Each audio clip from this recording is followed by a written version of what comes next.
To be clear, this is not panda porn we're talking about. Instead, reproductive experts are closely watching to see if the artificial insemination of Bai Yun will result in another panda cub.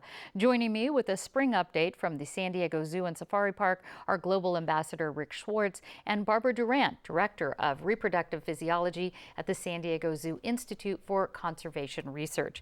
And Barbara, why did the zoo make the decision to artificially inseminate Bai Yun instead of letting her and her longtime partner Gao Gao just do things naturally? We actually did introduce them for natural breeding. They have produced 5 cubs by natural breeding, and they were ready. They were both interested, and we introduced them, and they just didn't actually make the right connection. So although Bai Yun was ready, and we knew that she had ovulated already, so we wanted to take advantage of that ovulation to do artificial insemination. When will you know if she's pregnant, and how long, if she is pregnant, would it be till we might see a cub? We should be able to tell if she conceived within about a month. And then later on, we'll look to see signs of implantation in about 2 or 3 months. And she should give birth probably in August. All right. And Rick, so far, Bai Yun has delivered 5 cubs. If this results in another cub, how long would this cub stay at the zoo? Well, in general, some people don't know. China retains all ownership of all pandas, even those born at the San Diego Zoo.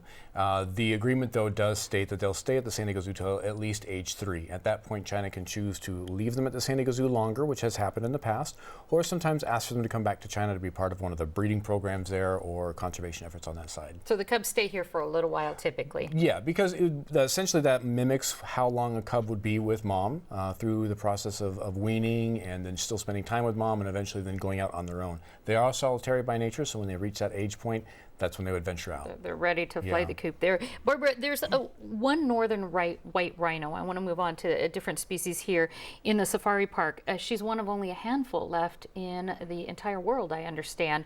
Is there any hope for reproduction for her or any of the others in the wild? There's no hope for Nola, our more than 40-year-old northern white rhino at the safari park, because she's too old.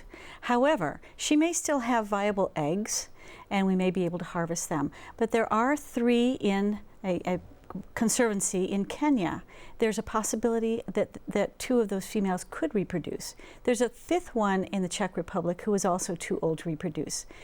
We have saved cells, a number of different types of cells, from up to 12 northern white rhinos. So it's a very small population, but we do have cells. We could actually bring that species back from the edge of extinction. And I actually said in the wild, but they are all in captivity. That's correct. Right, correct. So Rick, we're talking about conservation efforts, we're talking about springtime and helping populations move forward. Part of the zoo's conservation effort, I understand, is the yearly butterfly jungle at Safari Park. Tell us more about that. Well, a lot of people don't realize, I think, is you can go to the zoo or Safari Park and thoroughly enjoy your day, have great experiences, and walk out of there having learned something and had fun, probably get a little sun in your face as well. Everything you do there, every experience you have is tied to one of our conservation efforts one way or another. Butterfly Jungle is no different. A great example would be that for Butterfly Jungle, we've partnered with communities around the globe where these butterflies are native, basically hired them to protect the forest so they can harvest some of the cocoons and chrysalis to send to us for Butterfly Jungle, allowing our guests to experience such a great opportunity to walk through all these butterflies. But then it also becomes a monetary value for the forest. So the forest is preserved instead of harvested for other needs. You know, it's one of those things where people think conservation is just about making more animals and setting them free. The reality is you work with communities and cultures where those animals are native to help protect those habitats. And we saw the pictures there, and the kids seem to just really enjoy this. Yes. But I'm sure anybody would if you have a beautiful butterfly land on you. Barbara, what other animal species is the zoo actively trying to increase population levels? Well, virtually every species that we have in our collection is part of a breeding program. So all 3 rhino species, the southern white rhino, the northern white rhino, the greater one-horned rhino, also the black rhino, virtually all of our primate species, and a number of hoofstock species, which you'll see babies if you go to the safari park. We reproduce a great number of hoofstock species. So really, virtually every species in our collection is part of a breeding program. And there are little babies out there, I know for a fact. We're out of time, though, so Rick Schwartz and Barbara Durant, thank you so much for the update. Thank you. Thank you.